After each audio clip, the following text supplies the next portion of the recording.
a igreja com a graça e com a paz do Senhor, amém? Peço à igreja que abra suas Bíblias em Juízes, capítulo 6. Aleluia, glória a Deus. Juízes, capítulo 6, queremos ler do versículo 1 ao versículo 16. Quando a irmã Mônica me chamou, me veio já em mente essa passagem, porque foi algo que Deus falou para mim, algo que Deus falou comigo. E eu queria, nesse momento, dividir com a igreja o que Deus falou comigo. Vamos ler. Fizeram os filhos de Israel o que era mal perante o Senhor. Por isso o Senhor os entregou nas mãos dos midianitas por 7 anos. Prevalecendo o domínio dos midianitas sobre Israel, fizeram este para si, por causa dos midianitas, as covas que estão nos montes e as cavernas e as fortificações. Porque cada vez que Israel semeava, os midianitas e os amalequitas, como também os povos de Oriem, subiam contra ele. E contra ele se acampavam, destruindo os produtos da terra até a vizinhança de Gaza. E não deixavam em Israel sustento algum, nem ovelhas, nem bois, nem jumentos. Pois subiam com os seus gados e tendas e vinham como gafanhotos em tanta multidão, que não se podia contar, nem a eles, nem os seus camelos. E entravam na terra para destruir. Assim, Israel ficou muito debilitado com a presença dos midianitas. Então, os filhos de Israel clamavam ao Senhor. Tendo os filhos de Israel clamado ao Senhor por causa dos midianitas, o Senhor lhes enviou um profeta que lhe disse: Assim diz o Senhor, Deus de Israel: Eu é que vos fiz subir do Egito e vos tirei da casa de servidão. Eu vos livrei da mão dos egípcios e da mão de todos quantos vos oprimiam, e os expulsei diante de vós, e vos dei a sua terra. E disse: Eu sou o Senhor vosso Deus, não temais os deuses dos amorreus, em cuja terra habitais. Contudo, não destes ouvido a minha voz. Então veio o anjo do Senhor e se assentou debaixo do carvalho que está em Ofra, que pertencia a Joás, a Biezira. E Gideão, seu filho, estava malhando o trigo no lagar, para pôr a salvo dos midianitas. Então o anjo do Senhor lhe apareceu e disse: O Senhor é contigo, homem valente. Respondeu-lhe Gideão: Ai, Senhor meu, se o Senhor é conosco, por que nos sobreveio tudo isso? E que é feito de todas as suas maravilhas que os nossos pais nos contaram, dizendo: Não nos fez o Senhor subir do Egito?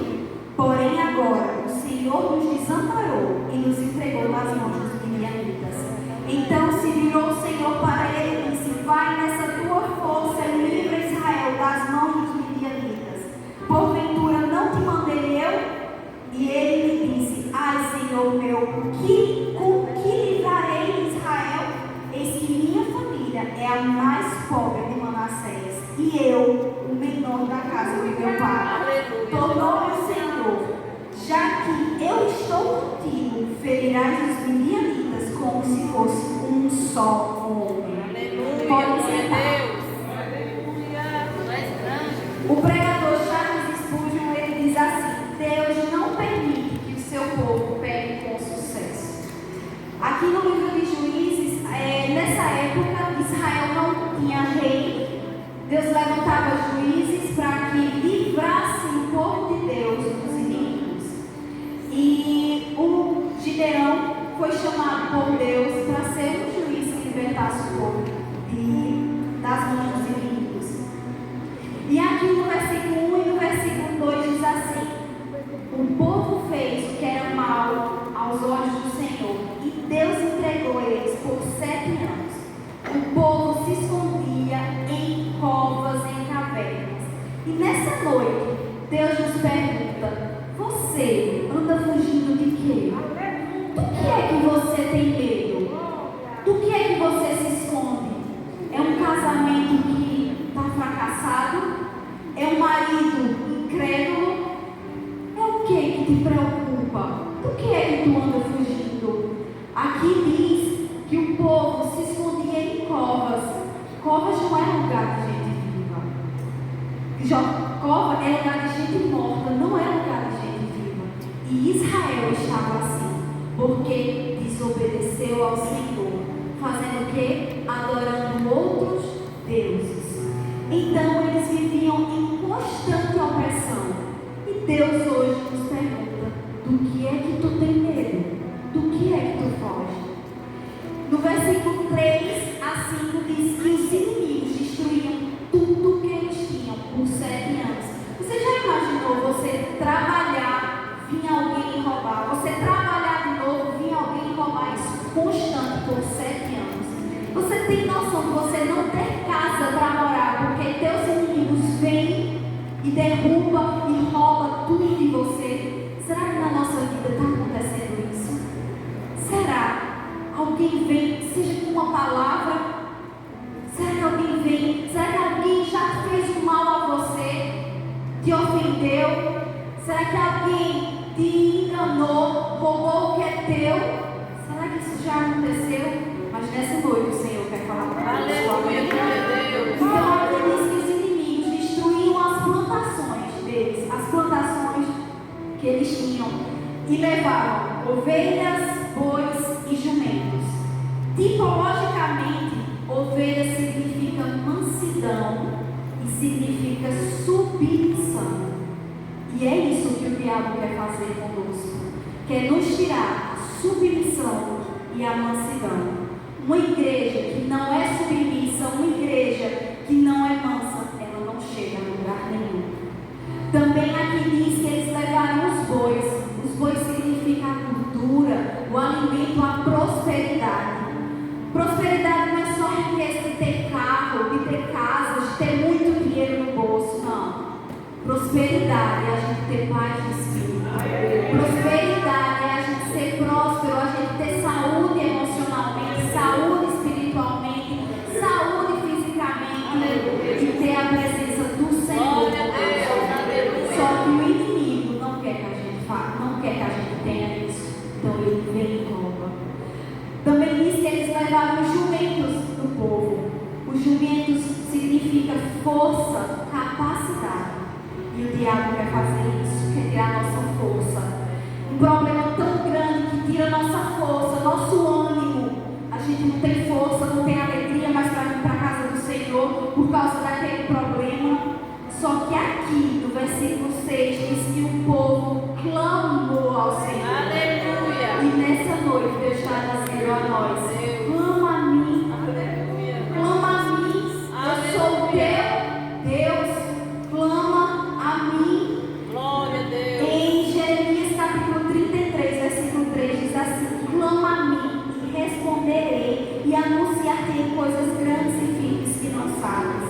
Em 2 Crônicas capítulo 7, versículo 14 diz assim: se o meu povo que se chama pelo meu nome se humilhar, orar, buscar a minha face, se converter dos seus maus caminhos, eu ouvirei dos céus, perdoarei os seus pecados e sararei a sua terra.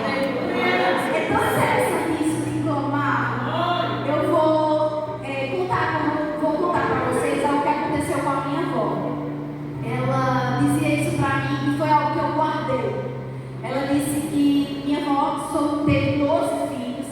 Ela sofria demais com o marido que ela tinha. Ele era um homem ímpio. Para vocês terem noção, na última gravidez dela, ele chegou com um diabo dele e ele foi com uma peixeira para abrir a barriga dela. Para você ter noção do quanto era difícil a vida dela. E aí ela disse que num dia ela tinha um pagamento para fazer no dia seguinte e ela passou a madrugada orando: Senhor, tenha misericórdia. Eu não estou tendo paz. Eu tenho esse pagamento para fazer, eu não sei o que fazer. E ela passou a madrugada orando e clamando a Deus. Quando foi de manhã, minha tia Michelle, a filha dela, foi comprar um lápis na venda para ela ir para a escola.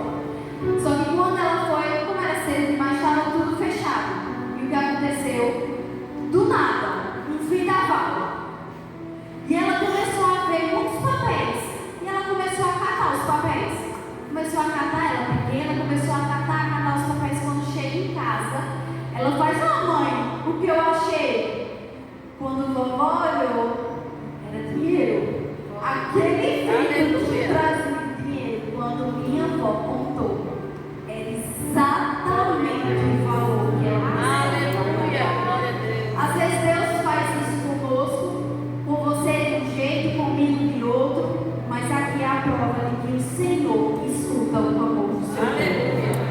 Então, Deus nos pergunta essa noite, como anda a nossa vida de oração? Daniel orava ao Senhor 3 vezes ao dia. Como anda a nossa vida de oração? Será que de manhã a gente se acorda, Senhor, obrigada por mais um dia.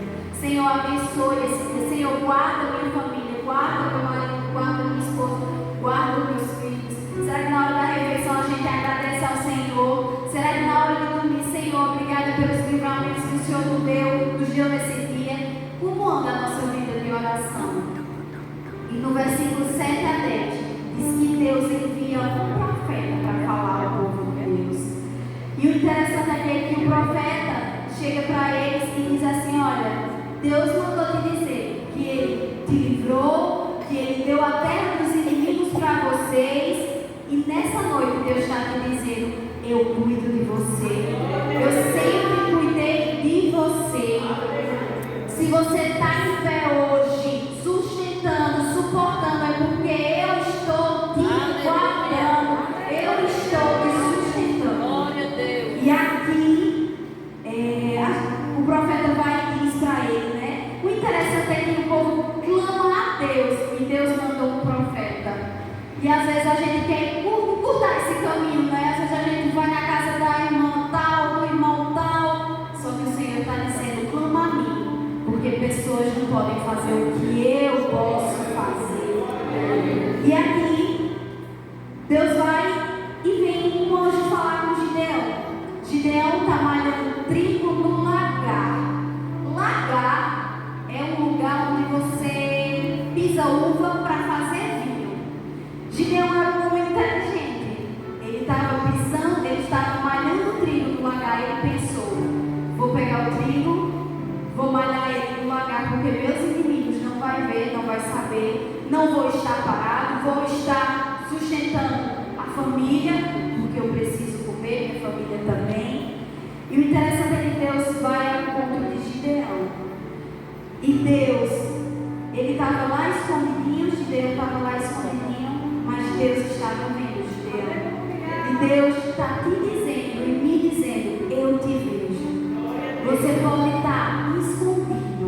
Talvez você sente ali no último banco, vá-se embora, mas Deus diz: eu te vejo. Eu vejo quando tu sai de casa, eu vejo quando tu vai dormir, eu vejo as noites tu sem sono porque estás preocupado, eu vejo tudo isso. E aqui, Gideão malhando trigo no lagar, algo simples, algo que ele estava fazendo, e Deus vê as pequenas coisas que a gente faz. O irmão Luiz veio, pegou água, colocou ali. Irmão Luiz, Deus veio, Deus recompensa. Às vezes para os nossos olhos é pouco, mas o Senhor só quer esse pouco. O Senhor quer falar conosco. Então o Senhor diz a Gideão: Gideão, eu estou com você, guerreiro corajoso. Em outras versões, eu estou com você, varão valoroso. E Deus está nos dizendo nessa noite: eu estou com você, guerreiro, guerreira corajosa. E aqui, Gideão pergunta a Deus: Deus, se o Senhor está conosco, por que tudo isso aconteceu? Onde estão os milagres que os nossos antepassados nos contaram? Cadê o Senhor? E quantas vezes a gente não se pergunta: Senhor, cadê o Senhor nessa minha dificuldade? Cadê o Senhor? Por que estou desempregado? Por que meu relacionamento acabou? Por que meu casamento está assim? Senhor, por que eu fui traída? Senhor, por que me roubaram? E a gente está fazendo sempre perguntas: por quê? Por quê? Deus às vezes não responde. E às vezes Deus não nos responde, não. Você lembra da história de Jó? Um homem íntegro, justo, fiel ao Senhor, que se desviava do mal. E o diabo, Deus foi e permitiu que o diabo tocasse nele e tirou tudo que ele tinha. Os 10 filhos morreram, a riqueza, o homem mais rico, foi-se embora, a riqueza, foi-se embora os filhos, e ele com uma doença que só restou cabo de telha para se esfregar, para coçar. E ele lá, e ele dizendo: Senhor, por que isso? Por que isso, Senhor? Sabe o que Deus respondeu a 70 perguntas a Jó. E uma dessas perguntas era assim: Jó, onde tu estava quando eu fazia a terra? Aleluia! Às vezes Deus responde, às vezes Deus não responde. Mas aí Jó disse: Senhor, eu te conhecia só de ouvir falar. Agora os meus olhos te veem. Aleluia! No versículo 14, Deus diz assim para Gideão: vá com a força que você tem.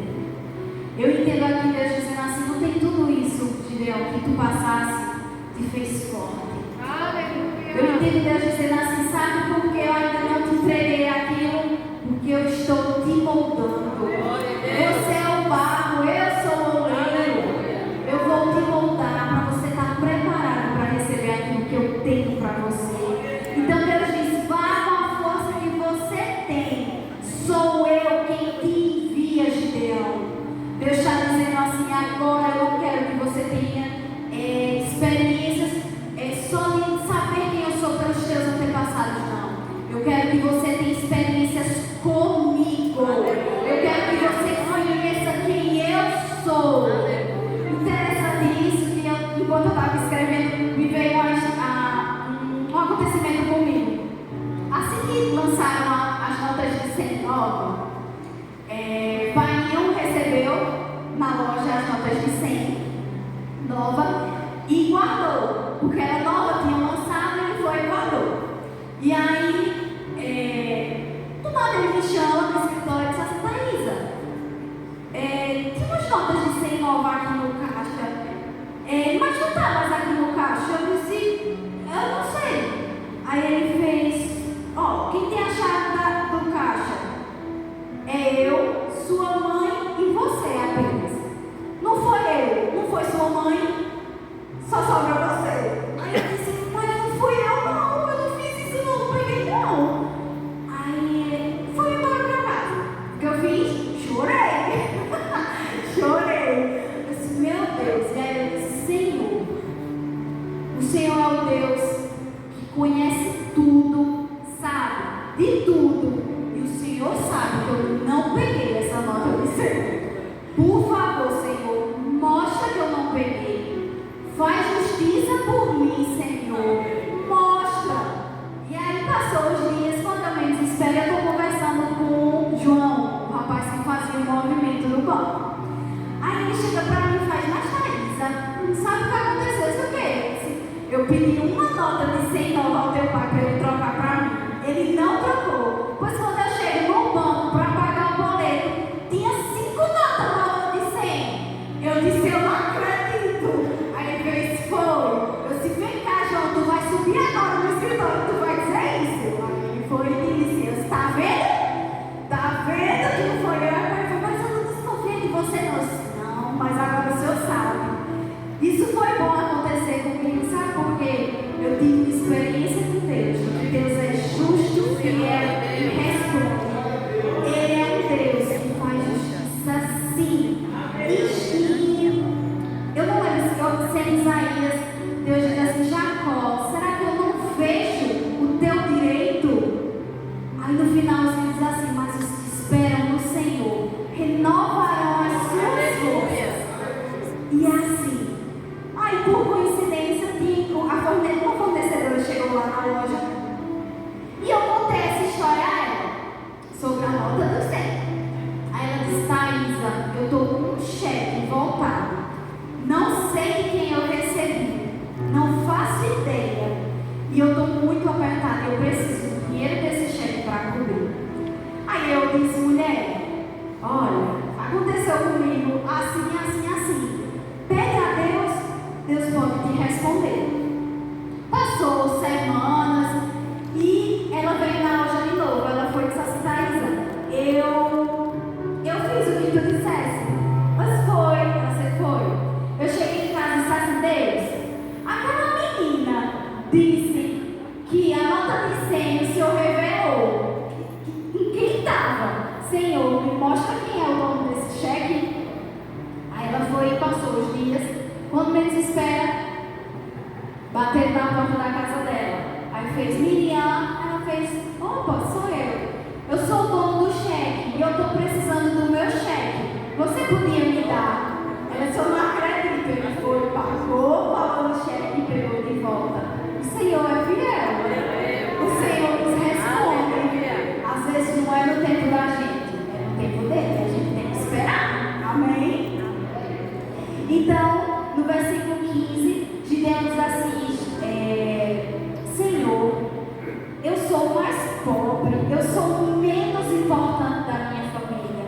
quantas vezes a gente se sente assim?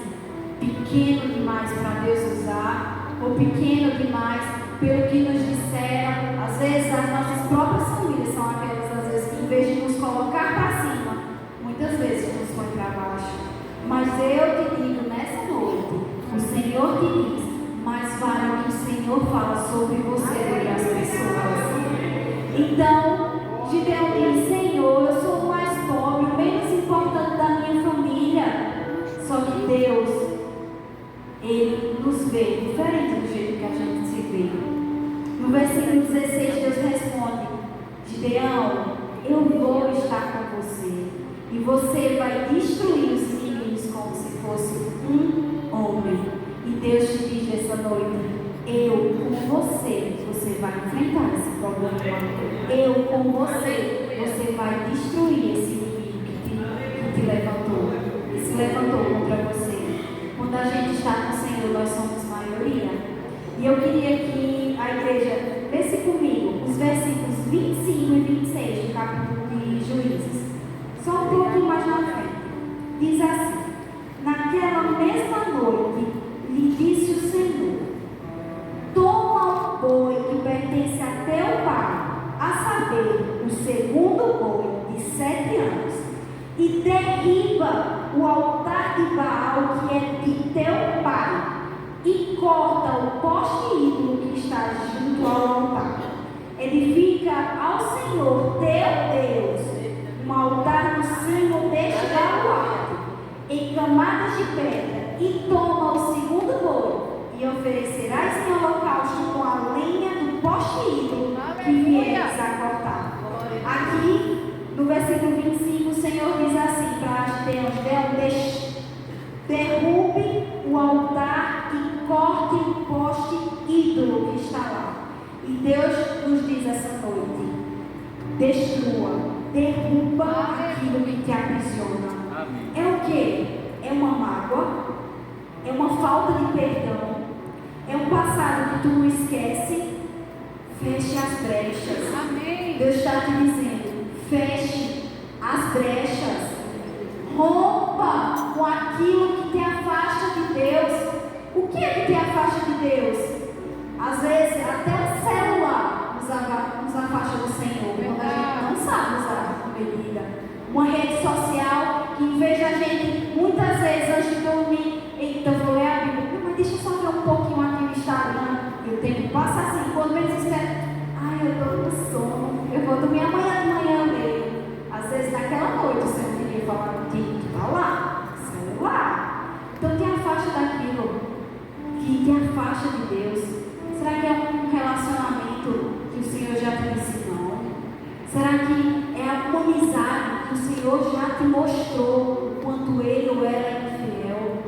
Cuidado, o Senhor nos avisa, o Senhor nos diz, te afasta daquilo que te afasta do Senhor. Só que no versículo 26, o Senhor diz a Gideão, Gideão, construa um altar para mim. E nessa noite Deus nos diz, volta para mim. Tem relacionamento comigo. Tem relacionamento. Planta oração. Planta jejum. Planta louvor. Planta gratidão. Tu vai colher flores juntos. Em Apocalipse capítulo 3, versículo 20 diz assim, eis que estou à porta e bato. Se alguém ouvir a minha voz e abrir a porta, eu entrarei e cearei com ele e ele comigo. O Senhor está batendo na porta do teu coração e diz, deixa eu entrar. Eu estou batendo na porta, mas cabe a você abrir. E mais na frente, no versículo 26, o Senhor diz assim, use como lenha a madeira do poste ídolo para fazer o altar ao Senhor. E Deus nos diz, não tem esse pecado, não tem essa dor, não tem isso que tu carrega, esse inimigo, lança sobre mim. Aleluia. Lança sobre mim, porque eu posso transformar. Eu posso transformar isso em bênção.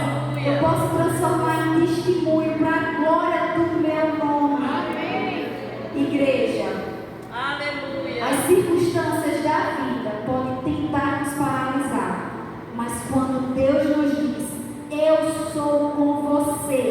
guerreiro corajoso é porque Ele é conosco e é por nós.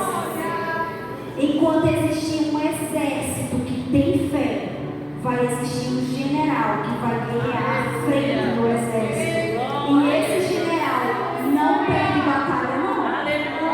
Então vamos fazer que nem Gideão, vamos crer, vamos nos levantar, vamos ser corajosos e obedecer.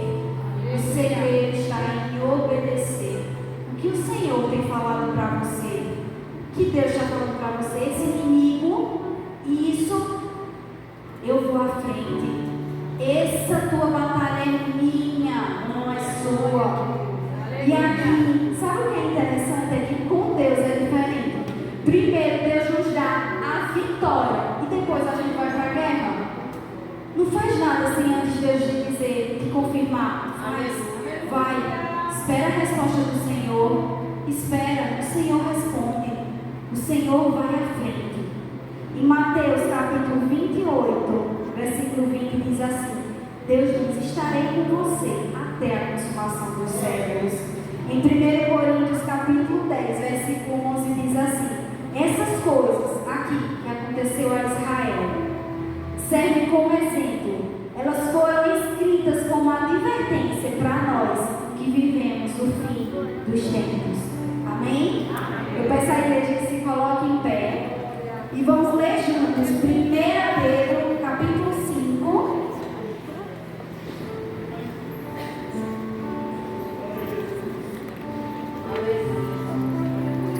1 Pedro capítulo 5, a gente vai ler do 6 ao 11. Humilhai-vos, portanto, sob a poderosa mão de Deus, para que Ele, em tempo oportuno, vos exalte, lançando sobre Ele toda a vossa ansiedade, porque Ele tem cuidado de vós.